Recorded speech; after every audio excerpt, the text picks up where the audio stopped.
Hello everyone, I'm City Councillor Doug Willans, Chair of the Brampton Backyard Garden Program. And I'm Brad Rooney from Scott's Canada. One of the most rewarding gardening moments is when you watch your seeds sprout. Today we're going to share seed starting tips that gardeners, beginners or experienced alike can follow to grow a successful garden. Before you begin, you want to make sure that a seed is viable. Buy good quality seeds and check the sell by or plant by dates on the package. If you have seeds from a previous season, you can check their ability to germinate by getting a damp paper towel and placing on a plate. Put a few seeds you want to test on the surface and fold it over. Cover with plastic and wait a few days. Check to see how many seeds have sprouted. It's better to find out whether or not they're viable before you plant them. Timing is important. You want to work backwards. The goal is to have your seedlings ready for the outdoor gardening season. For example, tomato seeds in general should be planted indoors 6 to 8 weeks before the last frost expected. We usually plan for the May long weekend as being the safe time to start planting outdoors.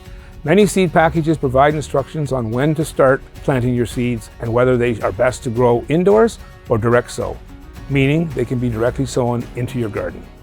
Choose the right container and potting soil.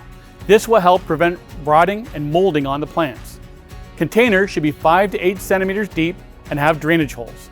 There's a pot such as a peat or fiber pot that can be planted in the garden after your plants sprout. Use a potting soil or seed starting mix that holds moisture or air. Next, you want to focus on growing the plant and preparing it for the outdoor transfer. Water the plant as required and provide the right amount of sunlight. Read the package to learn what each individual plant requires. If your plant requires more room after growing for 3 weeks, you can transfer your seedling into another container. Transplanting seedlings is quite easy to do. You simply need a new container and some potting mix. After transplanting, use a fertilizer that helps stimulate root growth to help reduce transplant shock and root stress. Make sure you give the seedlings a good watering to reduce stress. The practice of hardening off gives your plants time to get adjusted to the outdoor elements.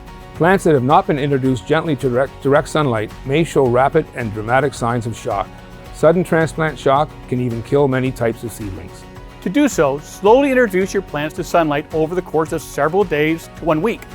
When ready, transplant the seedlings to their permanent growing spot and provide lots of water.